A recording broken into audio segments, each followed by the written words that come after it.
العالمين والصلاة والسلام على أشرف المرسلين سيدنا محمد وعلى آله وصحبه أجمعين. Para hadirin sekalian yang kami hormati, lebih dulu saya mohon maaf karena saya sudah tidak layak menjadi pembicara lapangan karena kesehatan dan sebagainya, sehingga cara saya menyampaikan pidato ini tidak bisa memenuhi selera lapangan. Selera lapangan itu biasanya suaranya keras, ngotot, bersemangat, kadang-kadang melucu, melawak, kadang-kadang nyanyi-nyanyi, ya, pokoknya menggembirakan. Ini saya apakah kelar para sorok pagulungan. Jadi ya bicara ya begini, ini pertama. Nomor dua, saya tadi mendengarkan sedikit, ingin memberikan koreksi. Waktu ketua pondok mengatakan bahwa pondok pesantren satu-satunya lembaga atau badan atau tempat yang bisa membangun manusia seutuhnya. Ini yang saya koreksi, cuma satu-satunya, itu saja saya koreksi. Ini saya minta jangan diulangi lagi. Ya betul ini, biarpun kita itu bangga bahwa bagaimanapun pondok ini, ya pondok-pondok pesantren, kelihatannya itu kurang menarik, tapi isinya cukup bisa dipertanggungjawabkan. Satu zaman kalau bilang satu-satunya, aduh boleh lagi. Ini yang saya koreksi, ini jangan. Ya. Baiklah para hadirin sekalian, saya pernah membaca sebuah syair dalam bahasa Arab. Bunyinya begini: Ara kulla madhin fin nabiyyi muqassira wa in balagha al-muthni alayhi fa'akthara. Saya menganggap tiap pujian kepada Nabi Muhammad SAW, bagaimanapun tingginya, masih belum seimbang, masih belum memenuhi. Wa in balaghal muthni alaihi fa'aktsara, sekalipun sudah berlebih-lebihan orang yang memuji itu, fa'aktsara, pokoknya ibaratnya orang menghormati kanjeng Nabi, kapil-kapil oleh Nabi hormat. Mohon ba'an kanjeng Nabi, kapil-kapil kita nyapok dan muljir Gusti kanjeng Nabi. Senajan langsung dulamik memuji, belum apa. Idza Allahu asna alladhi billadhi huwa ahli. Mola pangeran sipi sing alam dek orang saya Gusti kanjeng Nabi Muhammad sallallahu alaihi wasallam. Cepat-cepat nerima pujian alaihi sama mikdar ma tamdahul wara. Apa kerana pemuji nerima orang ini? Karena itu orang menghormati kanjeng Nabi itu dengan cara apapun. Tidak ada yang berlebihan. Batasnya cuma satu. Bahwa kanjeng Nabi abduhu wa rasuluh. Insya Allah. Asal tahu kanjeng Nabi kemuliaan Allah, Rasul. Asal batas ini kau sampai ke setengah pangeran, apa itu tidak boleh. Tapi pengenalan kanjeng Nabi yang begini, yang begitu, yang begini, kecil. Kita apa? Bukan perayaan Maulid jadi perang raja. Coba kalau nama beliau sudah dijejerkan sama Allah di dalam syahadat, asyhadu an la ilaha illallah, dijejerno wa asyhadu anna Muhammadar Rasulullah. Kurang kecil kok maka. Wis cukup. Setiap azan, setiap tamat nama beliau warfa'na laka zikra, dijunjung tinggi. Karena itu para alim ulama sudah setuju haram hukumnya nek ana wong film bikin film kanjeng Nabi haram. Juga main drama-dramaan jadi kanjeng Nabi sopok takut namanya haram, tidak boleh. Kenapa? Khawatir, bukan khawatir, terang tidak ada orang yang sifat-sifatnya itu seperti kanjeng Nabi. Bamane begede, rupane, ya. Nah, ini kalau saya baca sifat-sifatnya itu repot mencari orang yang begitu.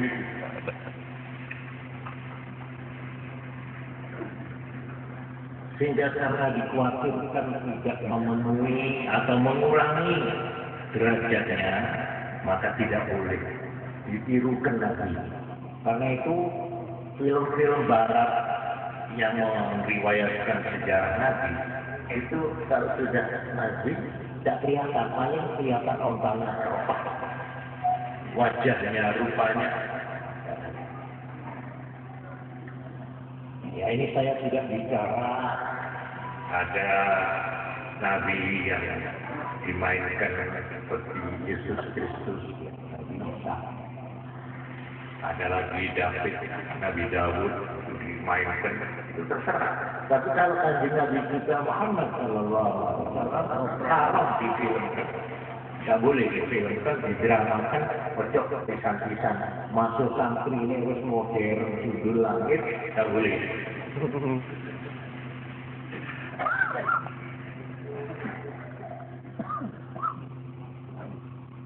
Karena itu seorang penyakit di zaman kanjeng Nabi Muhammad Sallallahu Alaihi Wasallam. Kanjeng Nabi itu kalau lewat saking tawaduknya, ya orang wong ngadeg karo hormat. Tak usah ngadeg, tak usah ngadeg. Aku juga orang tua.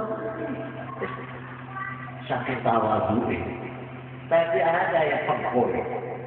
Seorang penyakit namanya Hasan bin Sabit radhiyallahu anhu. Dia tetap berdiri menghormat kalau kanjeng Nabi lewat. Qiyami bil aziz alayya fardun wa tarkul fardi ma huwa mustaqim. Ajibtu liman lahu aqlun wa fahrun yara hadzal jamala wa la yaqul. Saya berdiri kepada orang yang agung ini. Buat saya adalah kewajiban. Meninggalkan kewajiban itu jelas tidak dibenarkan. Ini salah. Kata Hasan bin Sabit. Saya malah heran bagi orang yang punya akal, yang punya nalar, yang punya pikiran. Ya Allah dan jamalah melihat puncak keindahan ini walayakumu padahal dia tidak mengerti. Heran. Kalau ada orang tidak menghormatkan kanjeng Nabi bergigit, heran. Wong dhewe tak ngono yo. Ya roh hadzal jamal wala yakun. Itu kan Nabi itu dia nama beliau sambil lewat ini penyair ini sambil baca coba mesem jadi artinya dapat kalau niatnya itu karena hubban lillah wa hubban li rasulih kalau karena cinta kepada Nabi silakan nah inilah sebabnya kalau asyrafol itu terus berdiri iya itu mau pada orang lah dia bawa itu macam lah berkorder hasan bin sabit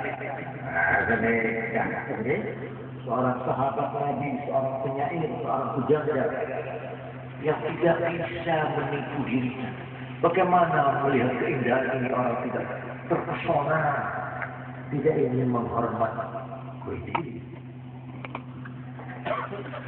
karena itulah Hasan bin Sabit yang tadinya dia itu penyair zaman jahiliyah.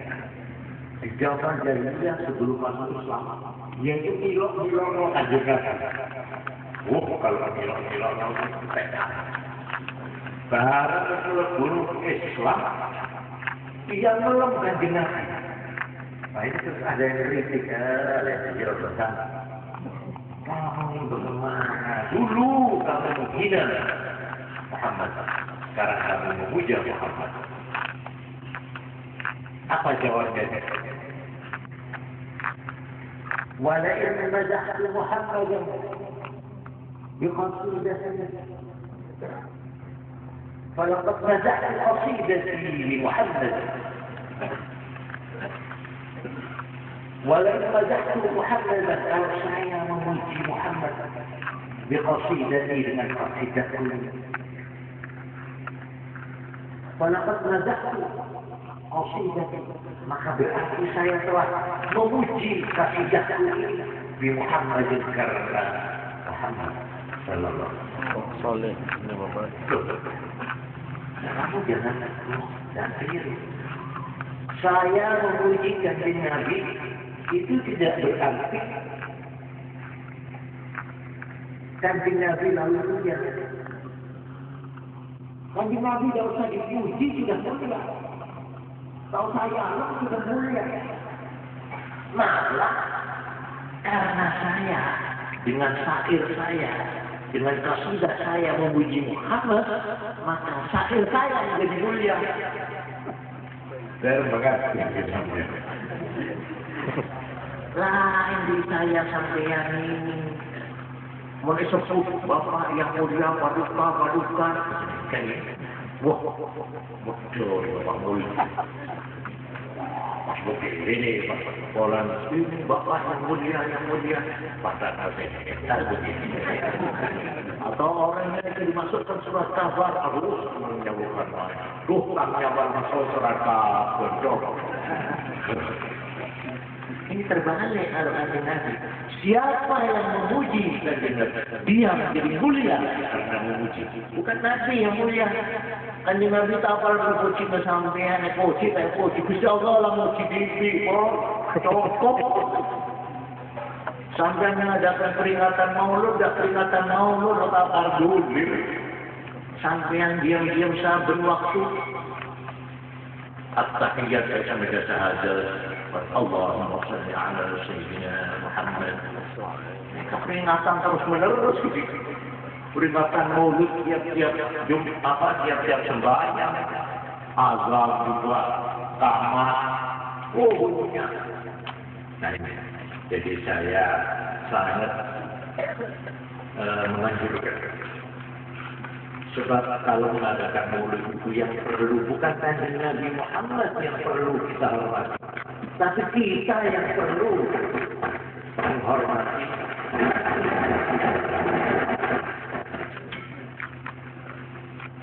Para hadirin di dalam membaca riwayat kanjeng Nabi ada dua yang perlu saya peringatkan. Membaca sejarah riwayat ini ada dua. Satu membaca sejarah menurut apa adanya, menurut fakta-faktanya. Ini faktual. Dibaca adanya kan Nabi lahir meneliti ini. Ya beruntung apa adanya. Ini namanya membaca riwayat, membaca sejarah. Ini syaratnya cuma satu. Asal yang dibaca itu betul-betul otentik. Artinya betul-betul bersumber dari sumber yang resmi. Dan ditulis oleh orang yang mengerti. Sebab besar sejarah Kanjeng Nabi sekarang yang menulis itu bukan hanya orang Islam, orang Kristen nulis, orang Yahudi nulis, orang yang katanya ilmiah nulis. Malah yang lucu ini, saya pernah membaca itu mujid yang biasa itu, ya, mujid apa itu? Yang tebel itu, karangannya seorang Katolik. Saya itu baca di situ ada Abdullah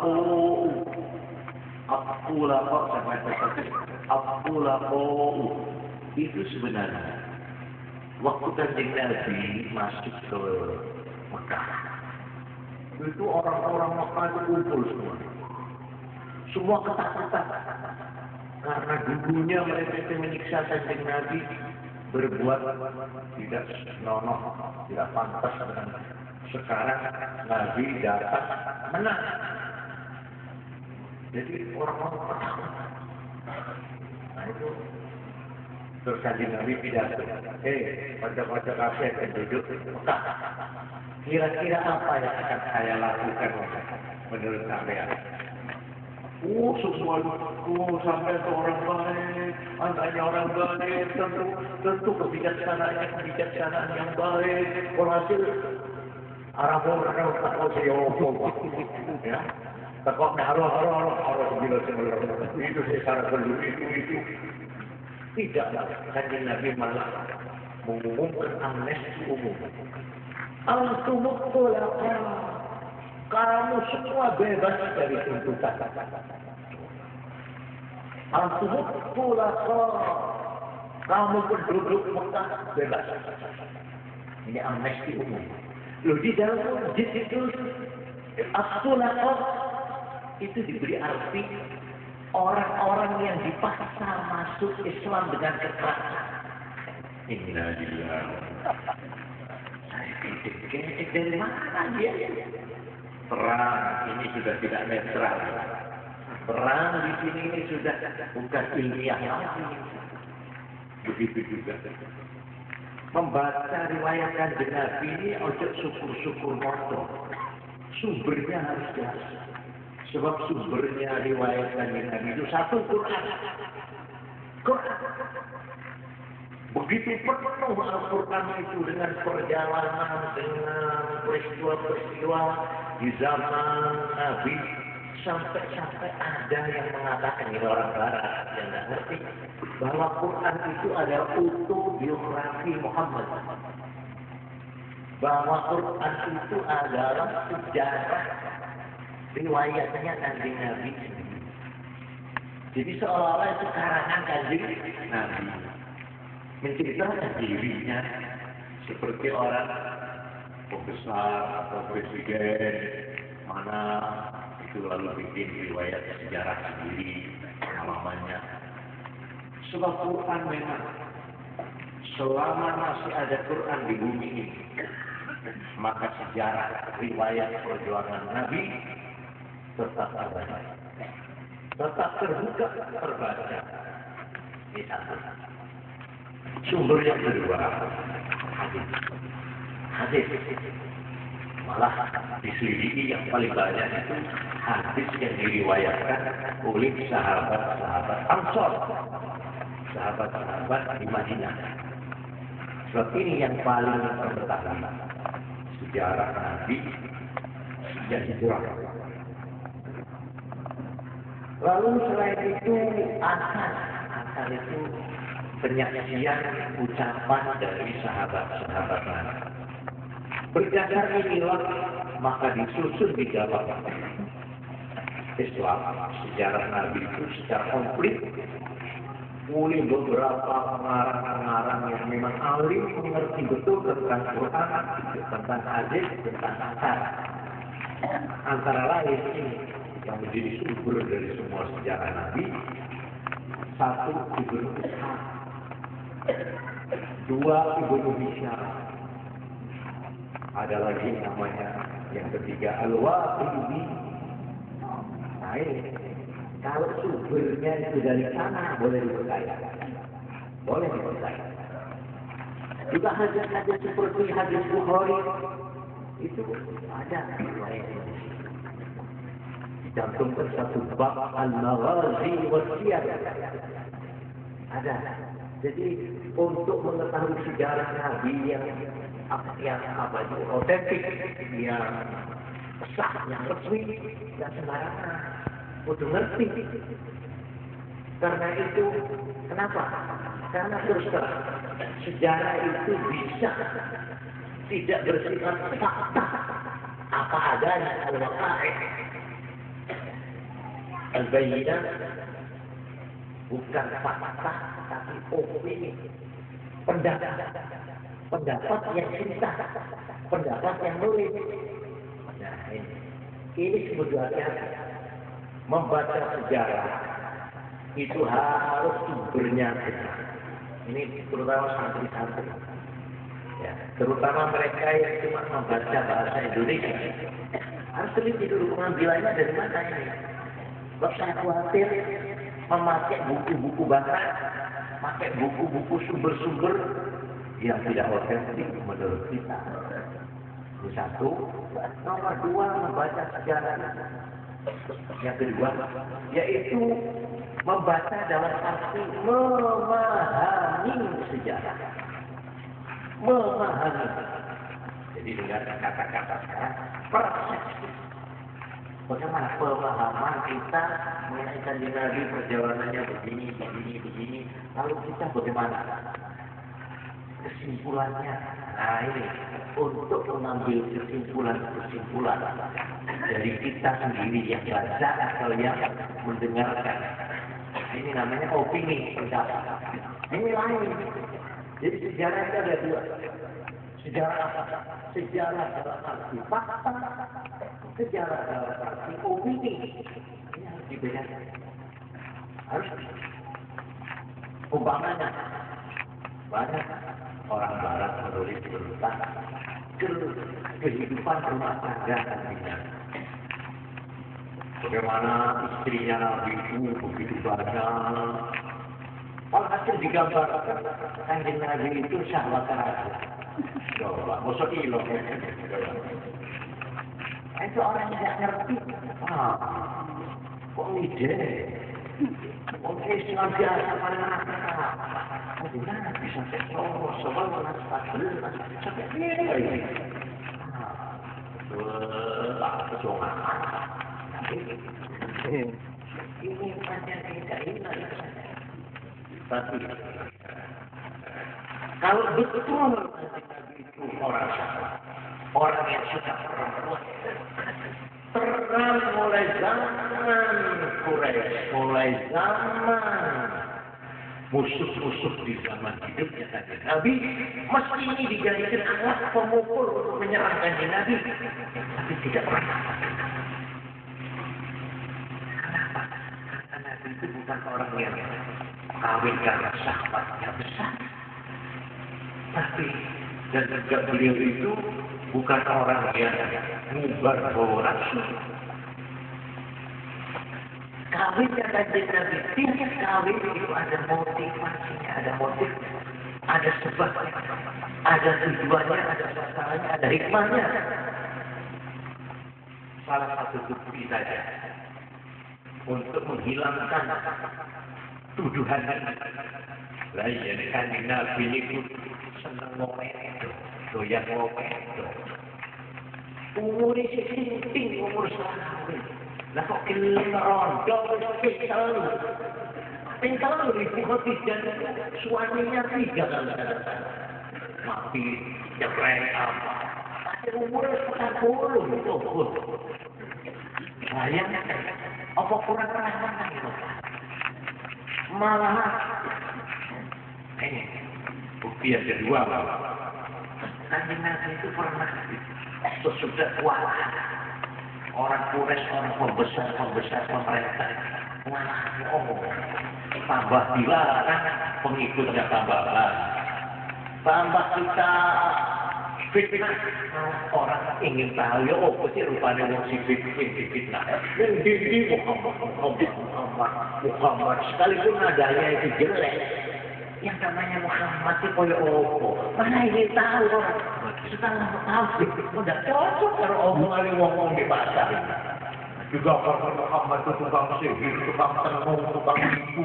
Ya kok ganteng nenek, maksud sejak. Menarik malah banyak orang karena mendengar nama Kanjeng Nabi itu dijelek-jelekkan, akhirnya ingin ketemu, akhirnya masuk Islam. Kalau begitu orang kafir itu berjasa menjelek-jelekkan Kanjeng Nabi. Orang kafir. Jadi pada waktu itu akhirnya dikirim utusan dari orang-orang besar. Kita Nabi Muhammad.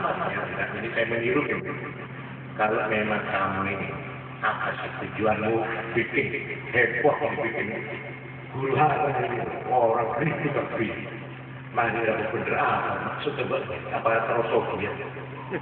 Terosofi mari kami semua pengusaha semesta siap untuk mengumpulkan dana. Pokoknya sampean akan kita beri bagian sampai sampean itu menjadi orang yang terkaya di antara orang Makkah. Atau begini, sampai kalau metro rambut katanya, kalau terlalu menarik perhatian, mari anak saya, cantik anak saya. Tidak usah mahal, tidak usah sekali. Padahal waktu zaman jahiliyah, orang mas kawin itu lari ngebetok. Sampai banyak perawan tua, Joko tua karena tak kuat ngajar mas kawin. Iya. Nah, sekarang kamu kalau Muhammad ingin anak saya gadis ada 3, boleh pilih atau 3 ya boleh. Tanpa mas kawin. Gratis. Apa kamu ingin jadi penguasa, ingin orang yang dieluk-elukan, ingin jadi pemuka, ingin jadi kepala pemerintahan, ingin menjadi kepala negara? Kami sedia, kami menerima. Seluruh kaum Quraisy mengalah, akan menerima kamu sebagai raja. Ini sudah ditawarkan pagi-pagi itu. Tapi Kanjeng Nabi Muhammad sallallahu alaihi wasallam yang mendapat misi ikhlas, bukan membangun kekuasaan, bukan membangun kekayaan, bukan membangun karir semata-mata, tapi karena tugas ikhlas. Nabi menjawab, terima kasih. Yang sampai tawarkan saya kata terima kasih. Tapi kalau itu menjadi harga dari misi saya suruh berhenti karena itu. Buat saya tidak ada alternatif. Misi saya harus jalan terus, dakwah ini, atau saya mati. Membela dan berjuang. Jone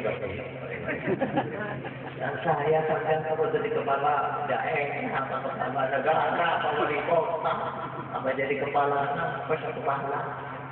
Benar bukan itu tujuan. Kalau pas jadi kepala apa kamu? Ya benar keturunan akan diganti. Misi. Jadi itulah caranya orang. Sebab begini, memahami sejarah Kanjeng Nabi ini tidak gampang mengambil kesimpulan. Oh, begini. Nanti itu membutuhkan bahan-bahan yang Dia harus membaca seluruh riwayat Kanjeng Nabi qabla al-bi'tsah ila wafat. Sebelum menjadi utusan mulai lahir sampai meninggal, dia harus ditelusuri semua, dibaca semua secara menyeluruh, jangan dipotong-potong. Sejarah Nabi tidak boleh dipedot di tengah. Di Mekah tok, itu cerita nolong. Oh, saudara-saudara, ditinggal sedikit Kanjeng Nabi isi sabilan, ahad, acara, melulu. Ini mau sampai ke Mekah menolak atau melulu. Tapi kalau obat teruskan yang kalau bahasa itu, jambu tengah, baca secara keseluruhan. Situasi yang dihadapi Nabi bagaimana? Konteksnya bagaimana? Latar belakang bagaimana? Ini harus dipahami. Zaman Kanjeng Nabi itu bagaimana kehidupan masyarakat jahiliyah, bagaimana ini dan sebagainya. Karena itu, kalau orang ingin menceritakan maulud, ceritakan sejarah Nabi dan sebagainya, ini harus diteliti betul-betul. Ya itu dijaga oleh prosa yang disusoni, begitu selesai disusoni terus disusoni sampai Halimah Sa'diyah 4 tahun hidup di desa. Balita di bawah 5 tahun itu dididik di tengah-tengah desa yang seger. Susu dari ibu yang seger makanannya. Wah ini bicara sekarang, ya, wah balita yang cocok. Berkatanya orang sekarang penyelidikan ilmu kesehatan. Orang Jawa Barat Indonesia ini alkohol. Umur sekitar tidak, tambah itu tukang bandara, kampiun, main berapa kali ke kampingnya nggak alkohol. Ada unsur. Dulu juara nasional menjadi lokal, akhirnya hilang dari peredaran. Tukang tinju begitu alkohol. Kenapa?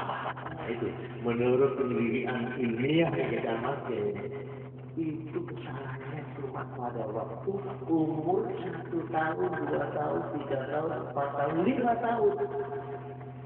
Nah, umur ini dibiarkan tidak diopeni.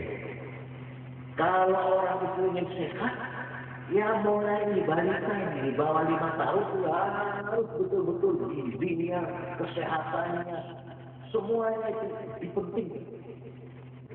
Nah sekarang orang Jepang itu paling emok kalau anaknya masih ulur 5 tahun.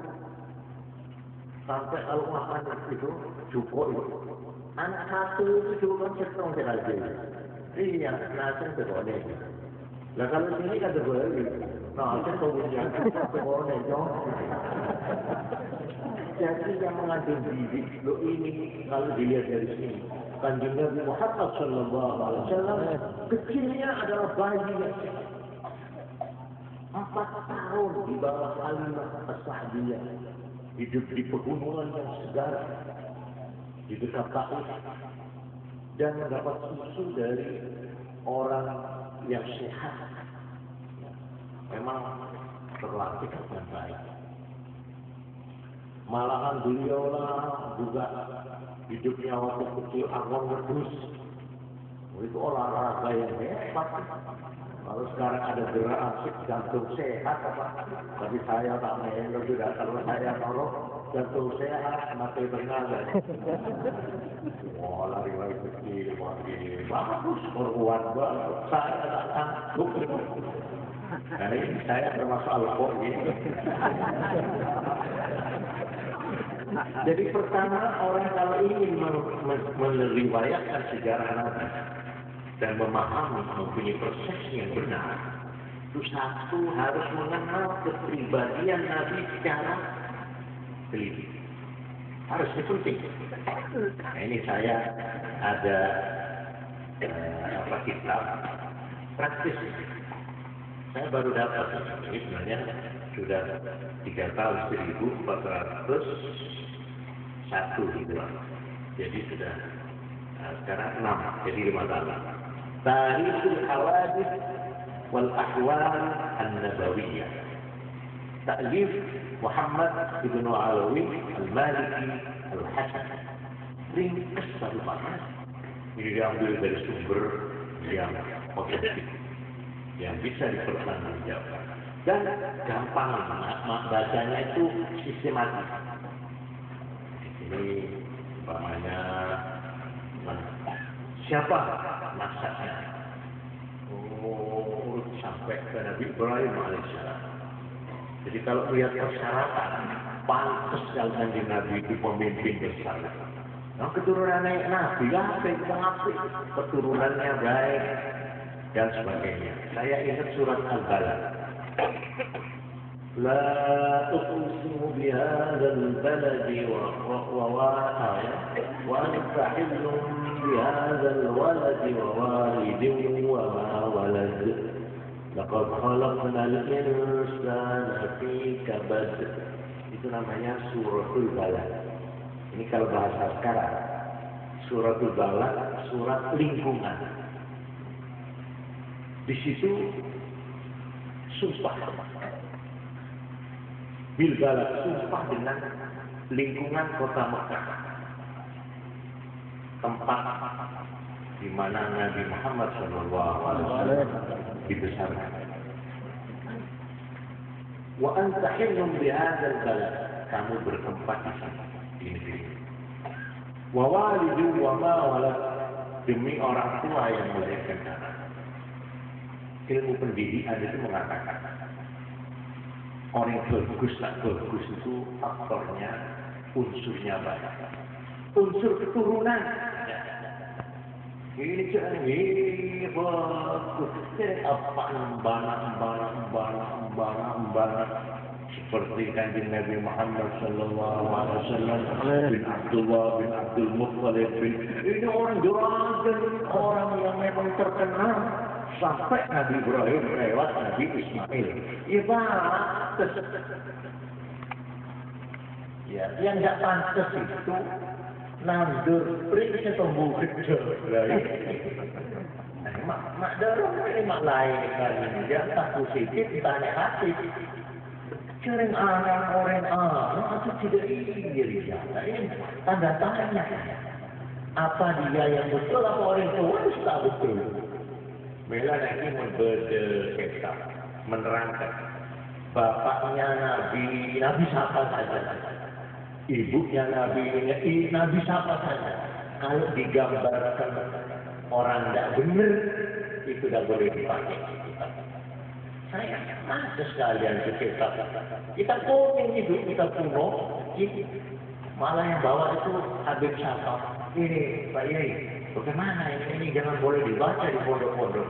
Ada dongengan, ada orang pelacur, senok. Itu akhirnya dia tobat.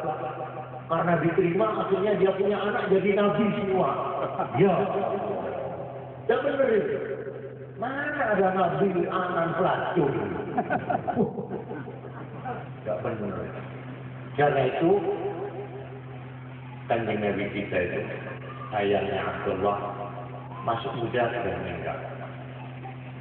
Ibu Aminah itu dipersoalkan. Apakah mereka itu Islam atau enggak? Ada dua pendapat. Ada yang mengatakan sakrah, masa belum ada Nabi, jadi mereka bebas. Tuhan tidak akan menyiksa yang belum ada utusan. Fatrah namanya fatrah. Terus ada lagi cerita bahwa ini Islam sesudah meninggal hidup lagi, ya begitu. Tapi kalau kita telusuri riwayatnya beliau memang. Jadi faktor pertama keturunan. Dua yang besar sekali pengaruhnya adalah lingkungan. Di mana orang hidup? Masih anak kiai, kalau dia hidup di gereja, hidup di bawah asuhan pendeta, ya jadi Kristen. Masa anak Kristen mau pas ekor juga di kan di sini ya sedikit ya atau separuh ya lain mau kucing kebel kapitol kali kita kucing nyong tua pak kalau orang tak bisa berubah karena lingkungan itu nyaman kucing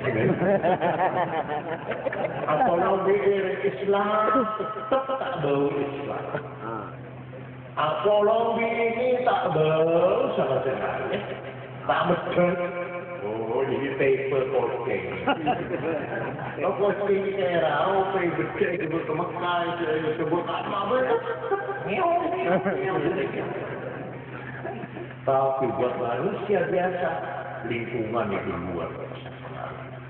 Nah, di sini Kanjeng Nabi Muhammad sallallahu alaihi wasallam di dalam lingkungan jahiliyah beliau ini sudah diberi perbentengan rohani yang luar biasa, di mana di dalam riwayatnya diceritakan beliau pada waktu masih kecilnya sudah dioperasi. Operasinya Kanjeng Nabi itu oleh malaikat 4 kali. Ini yang resmi. Pertama, waktu masih di Halimah, masih di desa, di dekat Halimah di Susoni, kira-kira umur 4 tahunan. Itu yang pertama. Jadi umur 4 tahun, ini halus sahih.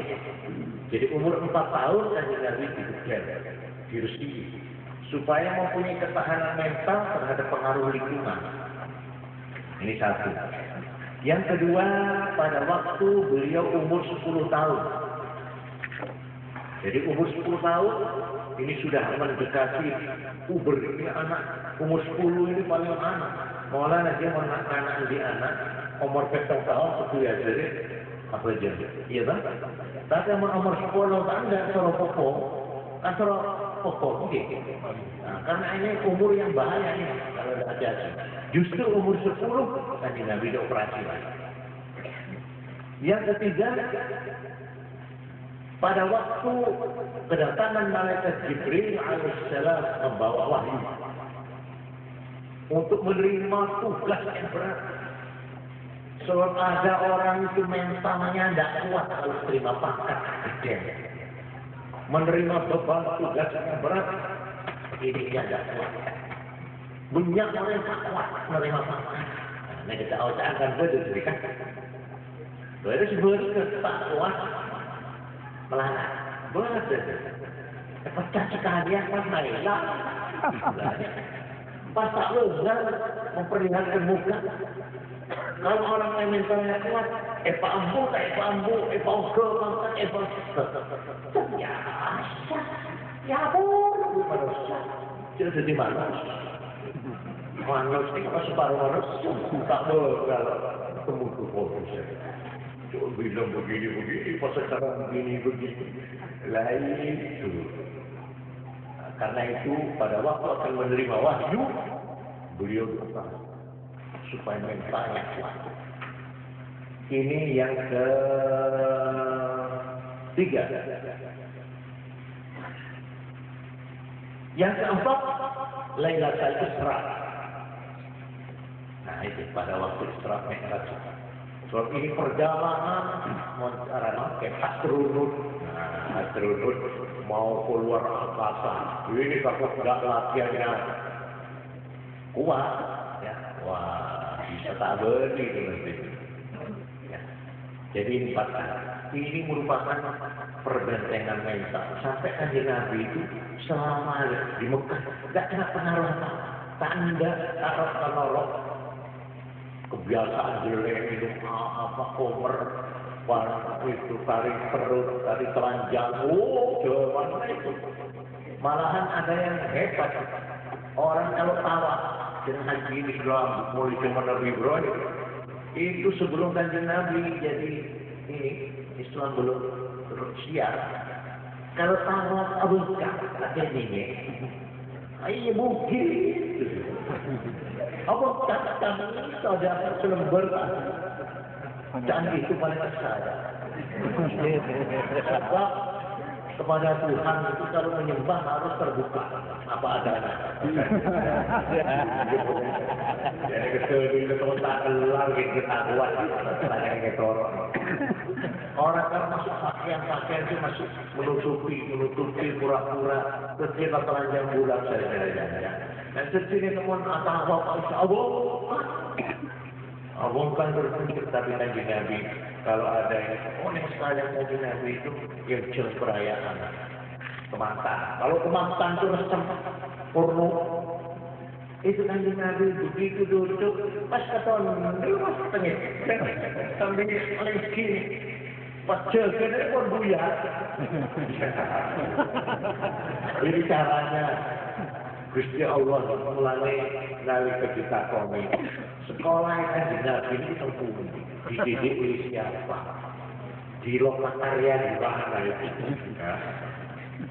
jawabnya Kanjeng Nabi adzabani rabbi fa ahsana ta'dib Allah sendiri yang mendidik langsung saya mun sekolah anak saudara yang tak selalu yang mendidik langsung itu Pangeran Rabbul Alamin ya kontaan ya tidak diragukan lagi ya Papona cerdas ya mempunyai sifat-sifat kebijaksanaan walhasil orang yang mau menceritakan sejarah Nabi harus mengerti kepribadian Nabi secara teliti secara jelimet harus baca banyak kitab banyak itu seperti kitab apa al-Mawajul Dunia Zarroni itu banyak sekarang ini yang bagus-bagus lengkap komplit itu saya anjurkan tiap santri harus jadi sebelum kamu pidato tabligh menceritakan tentang kehidupan Nabi wajib harus mengenal betul-betul kepribadian beliau secara tepat. Nomor 2, dia harus mengetahui ajaran-ajaran yang dibawakan. Apa ajaran-ajaran? Seutuhnya. Jangan sepotong-sepotong. Dia harus mengerti Islam sebagai totalitas. Sebagai satu kesatuan, sebagai satu keseluruhan. Jangan cuma melihat Islam dari sebagian tok. Namun sebagian tok. Masih keliru. Dikira Kanjeng Nabi itu hanya mengajarkan wirid tok. Tok ini gitu. Sekeliru. Wirid iya. Sampai sahabat-sahabat itu ahlinya. Malah ada satu waktu itu orang kerajaan Romawi Timur ini tahu rahasianya, kekuatannya. Prajurit-prajurit Kanjeng Nabi itu di mana? Kirim itu ke Madinah, mata-mata lihat di mana punya benteng, ada latihan, ada senjata apa, ada suhu apa gitu ya. Oh, diselidiki. Akhirnya orang diutus kembali ke Raja Heraklius. Heraklius. Apa ada? Sudah saya repot begitu. Apa? Tidak ada apa-apa. Loh, masa begitu hebat kekuatannya? Iya, tidak. Lalu yang kamu lihat apa? Yang saya lihat yang satu. Muhammad itu yang begitu terkenal namanya di seluruh dunia sekarang yang sampai di kerajaan Romawi Timur ini, itu repot dari dia. Yang mana yang namanya Muhammad? So kalau sudah kumpul sama santri-santrinya sahabat, tak kena yang ibu. Apa orang-orangnya benar yang berdengarkan saya? Tidak ada. Ngomongnya pembunuh pakai raja, kalau sabuk, tas itu, tidak ada. Biasa. Ya sudah, merakyat. Ini satu. Nomor 2, itu pengikut Muhammad. Itu kota Medina itu kalau malam sepi nggak mau gue. Kemana orang-orang? Mana itu diskop?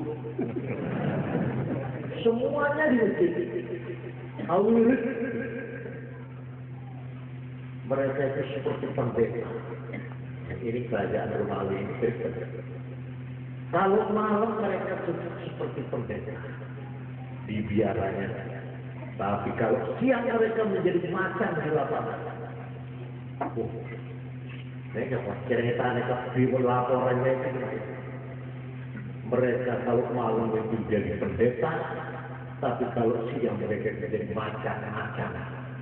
Saya mau menyergap, mau makan mangsanya. Saya kira para aku non itu Timur Pasar sudah gitu. Baru di sini.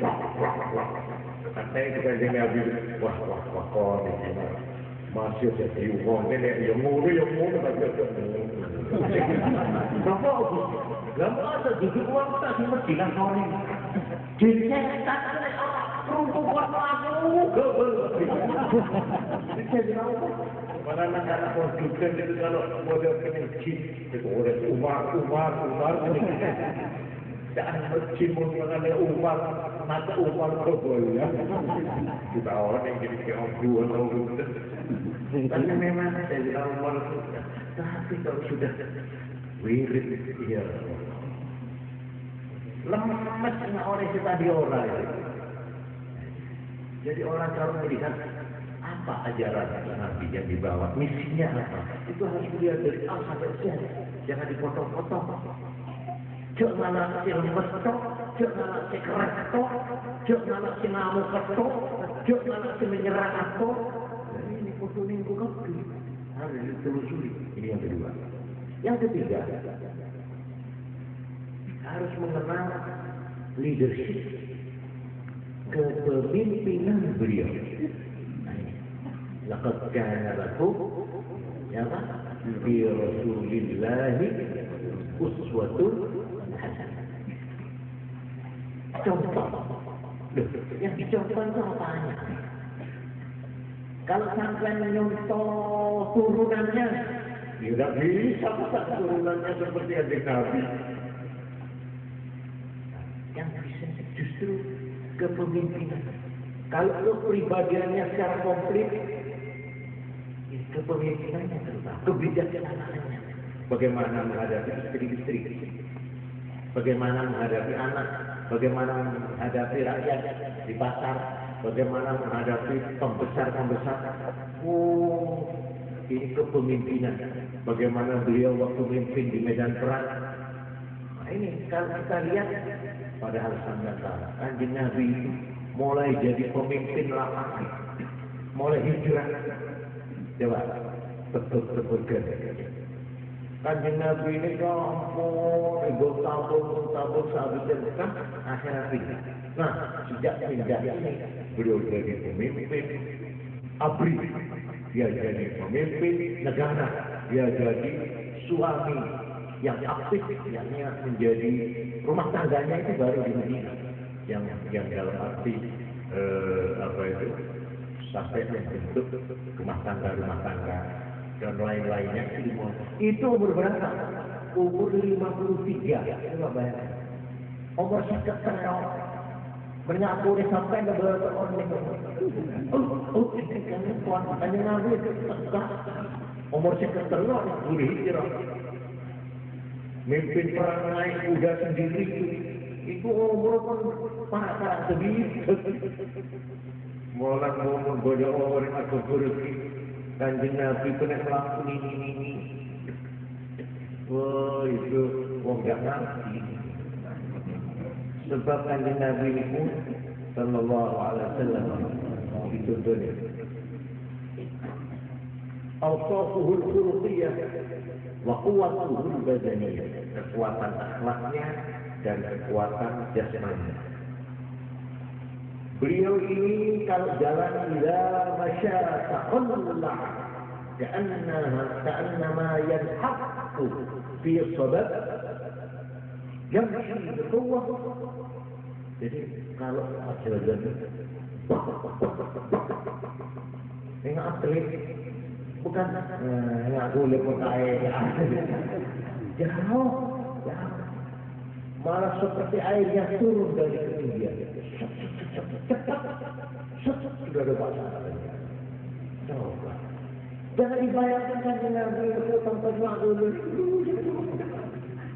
Jangan itu rokok yang sunat kan Nabi punya rokok.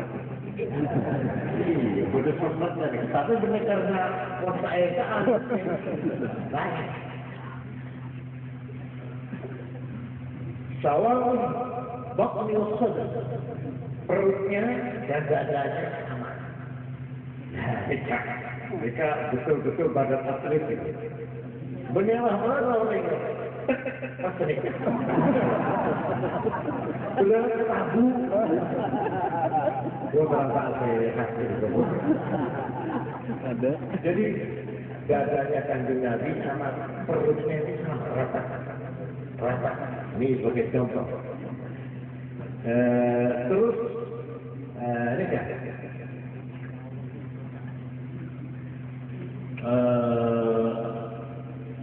ba'idun ma baina al-mankibain betul. Jadi sini pokok muka bigas itu bukan. Jadi Kanjeng Nabi itu bukan seperti bunga kuncup itu, bukan. Ini yang jauh berbeda. Jadi kalau ukuran jasnya lebar. Lahu sya'run ila mankibaini wa fi waqtin ila shahmatay udunaini wa fi waqtin ila nisfi udunaini. Beliau itu rambutnya. Ini kan ingat tapi ingat ada pesan terus sekarang langsungnya sampai daun. Jadi rambutnya dinasih sampai ya ayat kontrol sampai ini. Kadang-kadang dipotong ila syahmatai udunain sampai sini. Jadi rambutnya kan Nabi itu sampai. Nah, ya. Terus wa fi waqtin ila nisfi udunain. Kadang dipotong lebih pendek. Jadi maaf ya, Kanjeng Nabi itu tidak pernah gunting kecuali satu kali kalau itu apa haji umroh. Jangan digambarkan dul foto. Dan beliau punya wajah.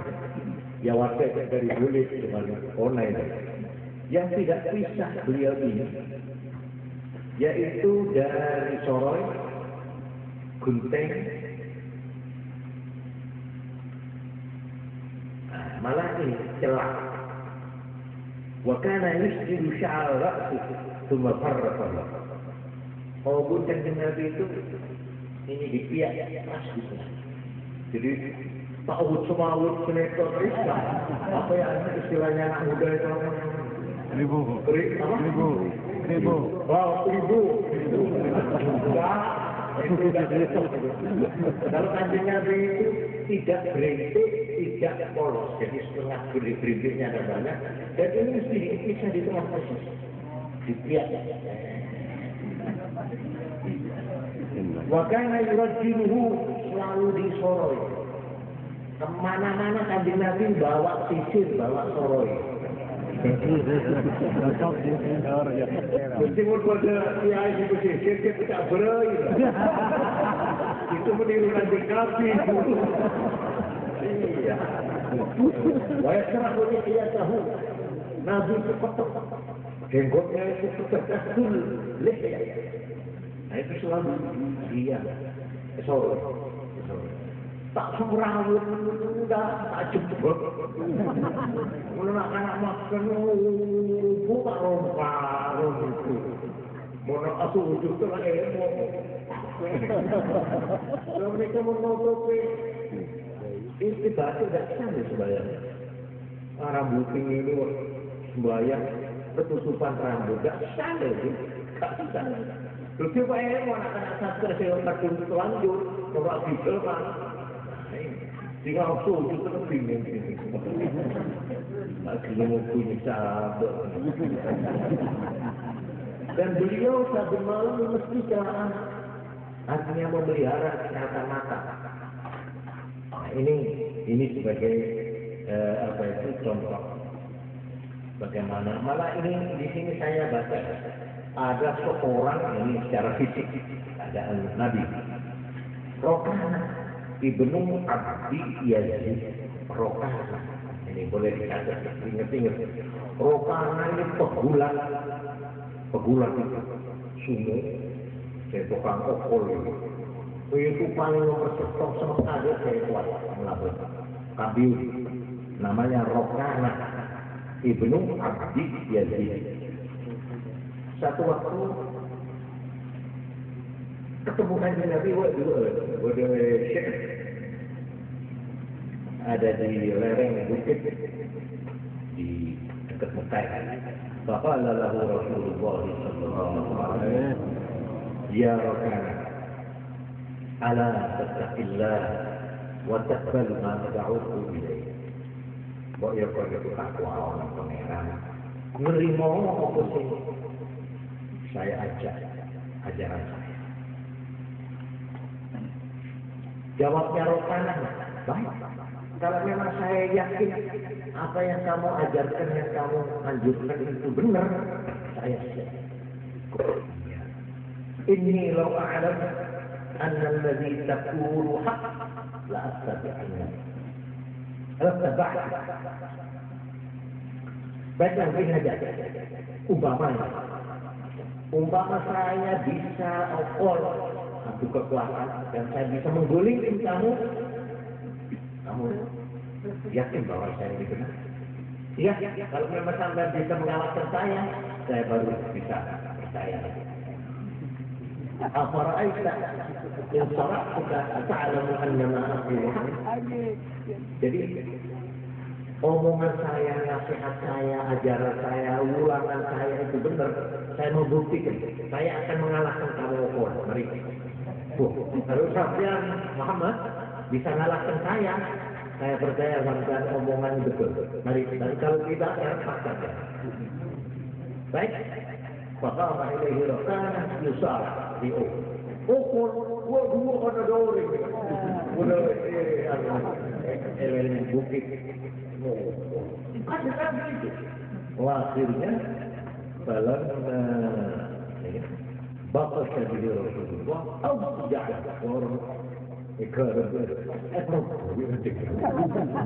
ya Allah. Si mengenai si pertama si mengenai kamu kan. Sampai bisa mengalahkan saya. Tidak percaya. Tidak ada paksaan.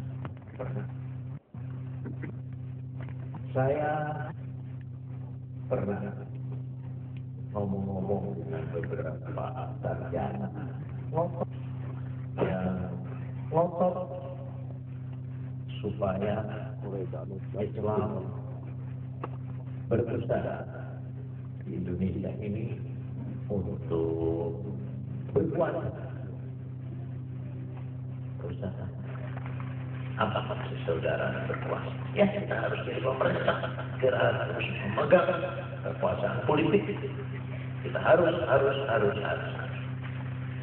saya tanya, menurut sampean, Islam tersiar di Indonesia ini lewat mana? Lewat apa? Lalu, dia menyebut-nyebut Demak, Bintoro. Saya jawab, menurut saya tidak demikian. Sebab jauh sebelum Demak terbentuk, Islam telah tersebar di Indonesia. Lewat siapa? Lewat dai, juru dakwah yang keluyuran, suyah, ahli syiah, ahli berkelana, ahli mengembara, sana kemari, sampai sekarang. Buktinya di gunung-gunung, di gumuk-gumuk, di rowo-rowo, di hutan-hutan banyak kuburan-kuburan yang disebut kuburan keramat. Itu sebenarnya adalah kuburan dari juru dakwah al-awwalun yang dulu yang kemana-mana akhirnya meninggal di tempat itu dan di tempat itu dikubur. ini berserakan kemana-mana. Kebesaran, bahang, macam-macam namanya. Jadi para hadirin, Islam berdakwah mulai zaman sebelum ada Demak, sebelum ada kerajaan Islam. Islam seperti di Aceh tadi itu lewat perorangan sehingga memasyarakat, sesudah semua masyarakat ini sudah memeluk Islam, maka dipilihlah seorang kepala negara, kepala daerah yang beragama Islam. Jadi itu merupakan hasil, merupakan seperti Kanjeng Nabi Muhammad sallallahu alaihi wasallam. Selama 13 tahun beliau berdakwah, dan yang diinginkan, yang dijadikan sasaran bukan mendirikan kekuasaan. Ayat pertama yang diturunkan oleh Allah adalah ayat yang berbunyi apa? Baca. Ini pertama. Jangan pertama. Ikra, bacalah. Bukan hasil, bodohlah, perangilah, atau taifir, kuasailah. Tidak. Bahkan Islam lahir dan berkembang di zaman Rasul, tidak ada kekuasaan di belakangnya. Tidak ada kekuatan politik yang mendukungnya. Malahan dikejar-kejar, ditindas, dan seterusnya. Ini sejarah menunjukkan bagaimana penderitaan Nabi dan sahabat-sahabat sampai melakukan hijrah berkali-kali, hijrah ke Abyssinia, hijrah ke Habasyah, Afrika, 2 kali, terus akhirnya hijrah ke mana? Ke Madinah. Itu bukti bahwa Islam tidak diberi tempat dan kesempatan di Mekah, sehingga terpaksa mencari medan atau tempat perjuangan yang baru, yaitu di kota Madinah. Karena itu saya perhatikan di dalam keterangan di muka Majelis Ulama Indonesia Pusat, itu saya minta keterangan saya ini supaya diuji, diselidiki, diteliti benar bahwa Islam datang jauh sebelum bangsa ini lahir, bahwa Islam ikut memproses kebudayaan Indonesia, bahwa Islam ikut memproses lahirnya bangsa ini, bangsa Indonesia. Tolong, hasilnya dituruti, diterima oleh sidang, dibentuklah panitia ad hoc. Panitia ad hoc khusus menangani masalah ini, yaitu mengenai sejarah masuknya Islam ke Indonesia dan bagaimana Islam ikut menjadi bidan, menjadi ibu yang melahirkan kebudayaan Indonesia, ikut melahirkan nasionalisme Indonesia, kebangsaan Indonesia. Islam ikut mewarnainya di samping agama dan kekuatan yang lain. Akhirnya dibentuk, dan ini sekarang sudah saatnya, hampir tinggal 1 bulan. Panitia itu terdiri dari ahli sejarah, doktor sejarah yang bekerja 1 tahun, ya tahun ini 1987. Diharapkan Desember depan ini selesai. Kalau sudah selesai, disusun buku sejarah Indonesia yang baru. Nah, ini nanti kita runding Kalau itu sudah diperdebatkan dalam tingkatan yang terakhir, kita akan beritahu pada pemerintah, ini pemerintah sejarah yang diajarkan di SMP, SMP, SD itu keliru itu. Loh, kok begini? Ini yang benar. Nah, jadi kita itu jangan cuma ngomel toh, tapi tunjukkan buktinya, hasilnya. Kok keliru, si bener embo. Ake tunggale. Ojo ngeritik tok ae. Oh, ini dulu ojo ngilok-ngilok tok. Ini salah, ini apa brengsek. Ini keliru. Yang benar bagaimana? Iya, saya juga tidak tahu. Wah, banyak dong kita. Kita itu amar ma'ruf nahi mungkar itu ya harus tidak oleh. Nanti oleh terus budi. Ini loh, itu ngono. Nah, seperti ini yang ramai. Ormas dilarang, tak boleh. Loh, kita perlu jangan. Olahraga tidak ada ormas. Ini tentean, seperti konyol. Gantinya apa? Loh, kita kalau jangan ormas, kalau apa? Ini itu, putih ini, gitu loh. Untuk ormas, tak oleh, tak. Jadi tak sembuh. Wah, ini namanya bisa kritik, bisa nyalahno wong tapi tidak konsekuen. Kita umat Islam jangan mengulangi lagi cerita lama ini. Sekali kita tampil ke medan harus berani bertanggung jawab. Ini keliru banyak. Ini bertentangan dengan nilai-nilai agama. Ini bertentangan dengan nilai-nilai moral. Ini bertentangan dengan nilai-nilai kepribadian bangsa. Yang baik-baik. Lalu, yang tidak bertentangan bagaimana Pak? Nah, kalau ditanya begitu, kita sudah siap. Nah, inilah yang sekarang ini kita mudah-mudahanlah berhasil baik. Jadi ini sudah setahun terjadi. Amin. Menulis dengan menunjukkan masadir atau referensi atau rujukan dari mana saja ini keterangan ini bahwa Islam datang ke Indonesia ini adalah dengan damai. Kalau ada keterangan, kalau ada sejarah yang mengatakan bahwa Islam datang ke Indonesia dengan menghancurkan, dengan merusak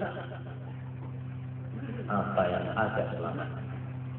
Umpamanya kerajaan Majapahit yang sudah berakar berurat kuat mapan di Indonesia hancur karena orang Islam.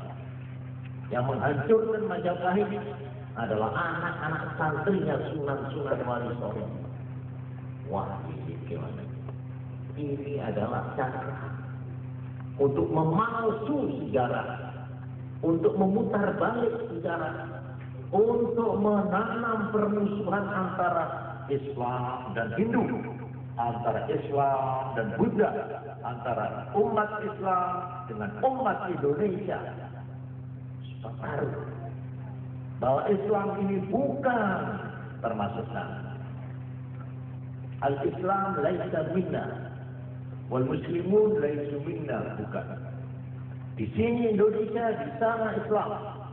Ini mau dipisah, mau dipecah, terutama oleh penjajah Belanda. Ini sampai sekarang kadang-kadang kita menyesal masih ada yang punya pikiran begitu di kalangan kita. Antara belangkon dengan terbang itu mutana silbon yang bertentangan satu sama lain, tidak bisa dipertemukan. Yang ngomongan mungkin ya soal ada hubungan ke belangkon. Ini soal pakainya. Ada lagi yang mengatakan kelenengan dan terbangan itu dianggap barang yang bertentangan, bermusuhan. Ini kan jangkaan ya, masuk kita pelantengan kafir musyrik bila dollar benar. Jadi karena kelenengan sampai orang Islam nggak ngerti wayang itu, cerita wayang itu, apa nih? Tidak ada. Salah waktu kok sudah tahu belum. Padahal lali sono Sunan Kalijogo yang memasukkan dakwah Islam lewat wayang-wayang itu. Ini banyak yang belum tahu apa dia belum. Iya, mari saya tunjukkan ini. Jadi para hadirin karena itulah akhir-akhir ini saya karena mendapat kesempatan saya menabuh jidor atau bunyi penggong di tengah-tengah bangsa Indonesia bahwa Islam dan Indonesia adalah satu, dua tapi satu tapi dua, tidak bisa diadu dipertentangkan. Kita sebagai orang Indonesia, ya kita sekaligus sebagai orang Islam. Jangan seolah-olah antara Islam dan Indonesia itu ada jurang, ada jarak, ada pagar. Tidak benar. Dalam menentang penjajah, dalam merebut kemerdekaan, putra-putra Islam, umat Islam langsung ikut turun di medan laga, darah berceceran, syuhada bergelimpangan. Itu adalah untuk Indonesia. Bagaimana kita dikatakan Islam di sana, Indonesia di sini? Enggak bisa. Yang ikut memproklamirkan Indonesia ini pada tahun 45 termasuk adalah umat Islam, pemimpin Islam, ulama-ulama Islam. Bagaimana tuan-tuan mengatakan bahwa kami umat Islam ini anti Pancasila? Enggak benar. Yang bikin itu ya kita ini. Malah katanya Pak Menteri Agama yang dulu, Pak Alam Syah, Ratu Perwira Negara, beliau mengatakan, laula andai kata umat Islam tidak mau mengalah, tidak mau berkorban, negara ini tidak bakal lahir sampai hari kiamat. Loh, saya tidak tahu. Sudah ada persepakatan yang Kristen, yang Islam, yang Katolik, yang macam-macam kafir. Itu tanggal 17 Agustus. Tapi malamnya, besok pagi tanggal 18, dirubah. Ada yang dicoret. Pada waktu itu dihubungi secara mendadak. Ini jodoh. Kenapa dia? Iya, ini ada 7 kalimat, 7 kata yang dihapus. Kalau begitu, saya minta supaya kata-kata ketuhanan itu ditambahi. Katanya pihak Islam. Apa ditambahi? Ditambahi dengan kata-kata yang Maha Esa. Oh, baik. 7. Besok pagi diumumkan Undang-Undang Dasar 45 dengan mukadimahnya yang berisi Pancasila, yang bunyinya Pancasila itu begini, setelah dicoret ditambah ketuhanan yang Maha Esa. Ini umpama pihak Islam tidak mau minta utuh, minta sebelum dicoret, tidak jadi pengumuman Undang-Undang Dasar 45. Tidak jadi itu Pancasila lahir ke Indonesia, di Indonesia. Tapi karena demi persatuan dan kesatuan Indonesia, demi supaya merdeka ini lekas-lekas dicetus di bawah bayangan dan ancaman bayonet Jepang waktu itu, di bawah ancaman torpedo dari pihak sekutu waktu itu.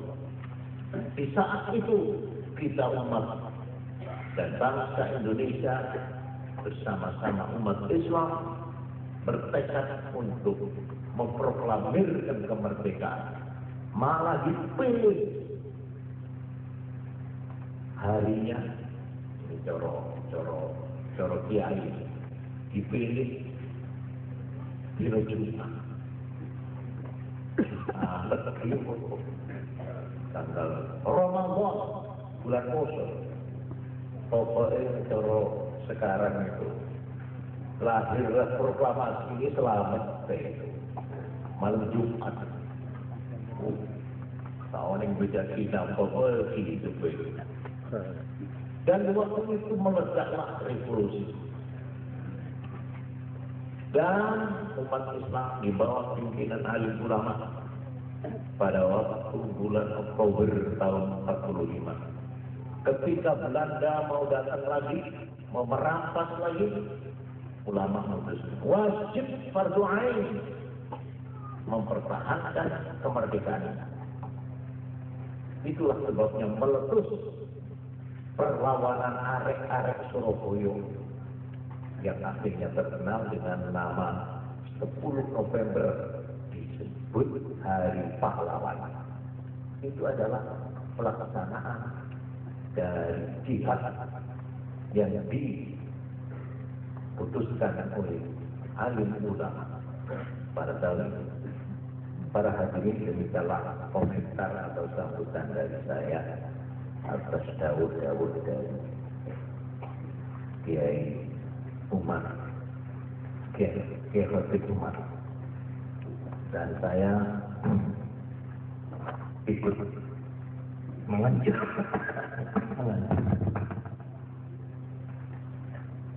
bahwa di dalam memperingati Maulud saya setuju dengan cara campuran yang pakai parhaban, yang pakai cara kuno, cara tradisional, cara memuji madah.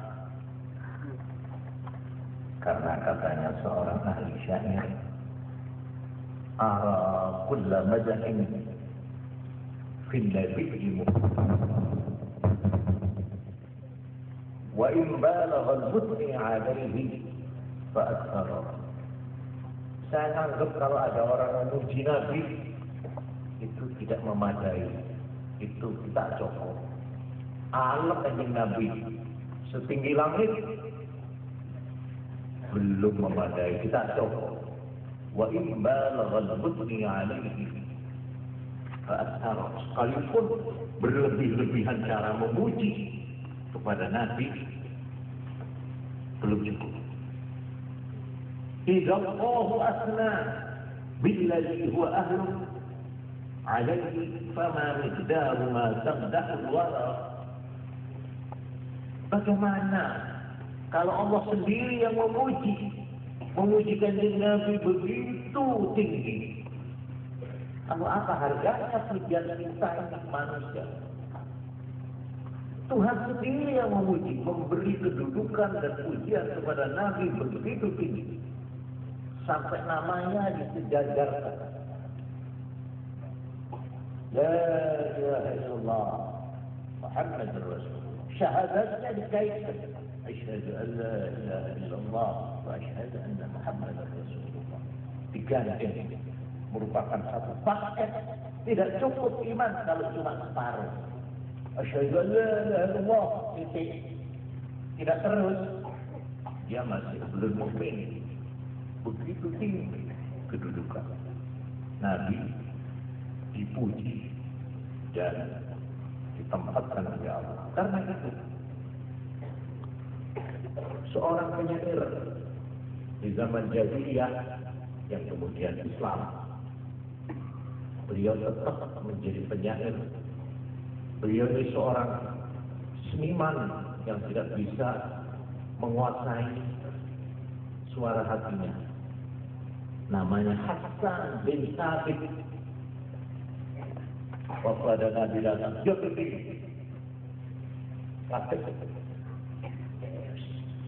cocok. Kanjeng Nabi itu orang yang tawadhu, orang yang rendah hati. Saya ini jangan diperlakukan sebagai raja-rajanya orang Persia. Itu kalau udah tamu dihormat. Apa katanya Hasan bin Thabit? Qiyami lil aziz alayya fardun wa tarkul fardi ma huwa mustaqim. Berdiriku kepada orang yang mulia buat saya adalah satu kewajiban. Meninggalkan kewajiban ma huwa mustaqim itu tidak benar. Ajibtu liman lahu aqlun wa fahmun yara hadzal jamala wa la yakun. Saya heran. Orang yang punya akal yang waras, punya faham yang wajar, melihat keindahan Nabi ini, keagungan Nabi ini, bagaimana dia tidak akan berdiri. Jadi kalau ada Fahadul Qiyam berdiri. Apa-apaan? Tidak sama, noro. Ini Hasan bin Thabit di halaman tidak. Saya harus berdiri melihat keindahan besar, keagungan yang memukau. Bagaimana orang berakal kok tidak mau berdiri menghormat engkau?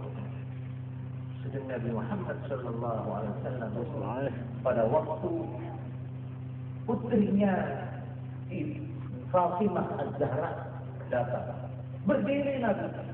Oh, marhaban, selamat datang anakku, untuk menunjukkan cinta kasih. Bagaimana orang melarang kita akan berdiri menghormat Nabi, mencintai Rasulullah sallallahu alaihi wasallam. Karena itu kalau kita berdiri, bahaya. Nabi lahir Ashrafah itu Wahadul Qiyam apa itu? Terus saja tadi. Soal Badru Alaina apa Ashrafah Badru Alaina? Itu. Jadi Hasan bin Thabit waktu dikritik oleh orang-orang teman-temannya, Hasan negara marah. Bila bahkan sebelumnya Islam nyalek Nabi dengan syair-syair mencela Nabi, tapi sekarang kamu memuji-muji Nabi dengan syair. Apa-apaan ini? Namun di ahli syair yang hebat, Hasan bin Thabit. Lalu dia jawab, wala in madahtu Muhammadan bi qasidati falaqad madahtu qasidati bi Muhammadin. Kalau saya telah memuji Muhammad sallallahu alaihi wasallam bi qasidati dengan qasidahku, maka saya sebenarnya falaqad madahtu qasidati bi Muhammad. Sebenarnya saya memuji kasidahku, syairku dengan dan karena Kanjeng Nabi Muhammad.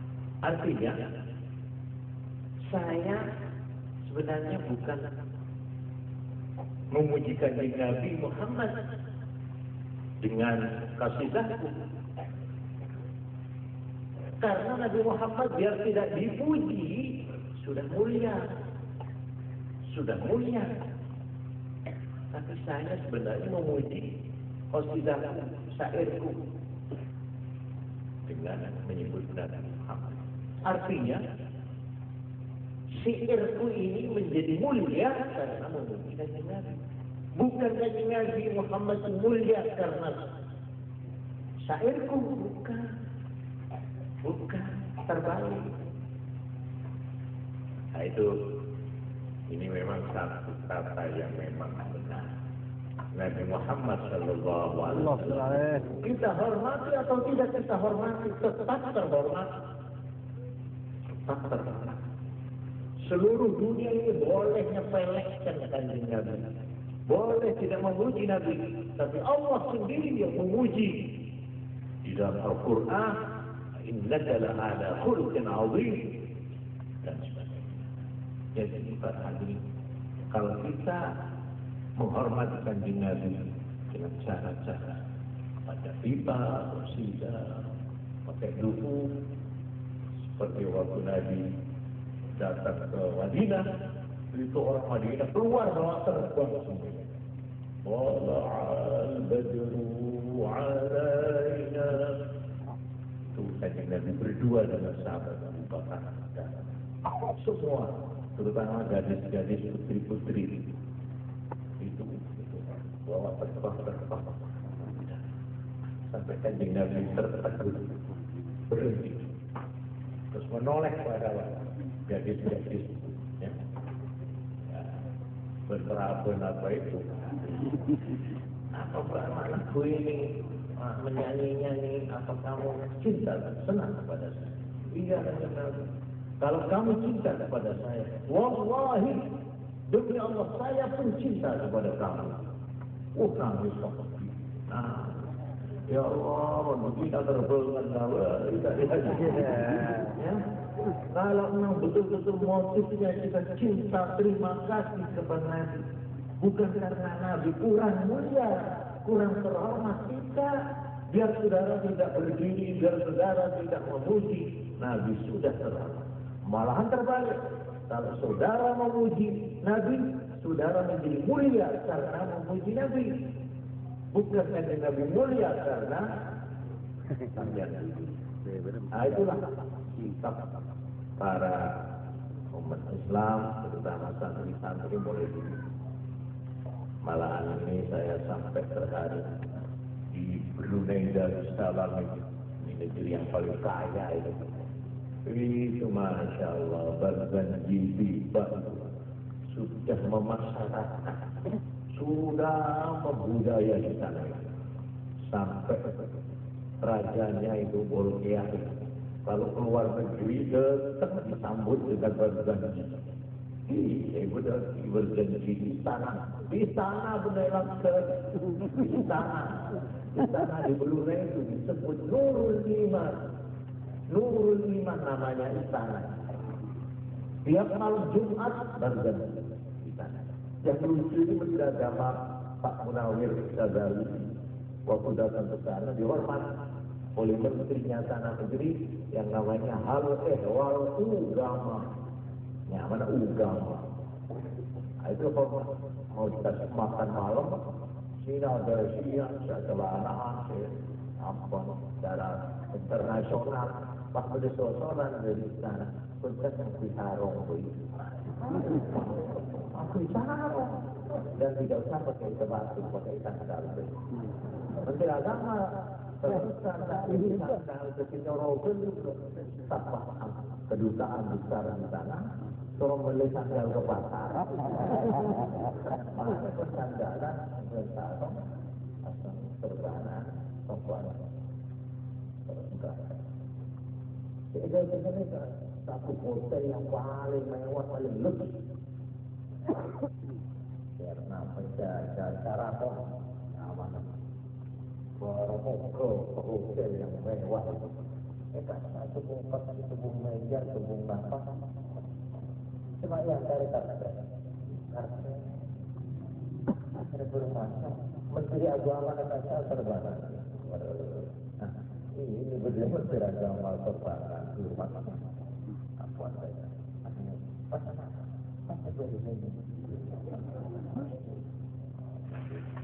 Masya Allah, betul-betul sudah membudaya.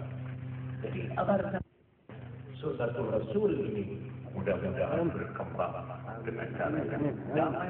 Amin. Bukan saja lapisan bawah, lapisan atasan pun akan menerima dengan hati dan tangan terbuka.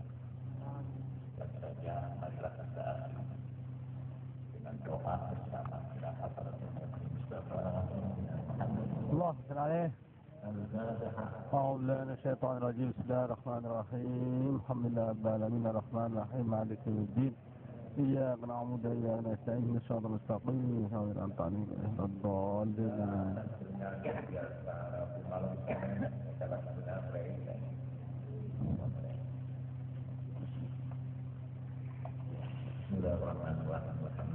آمين آمين آمين آمين آمين عليه آمين آمين آمين آمين آمين آمين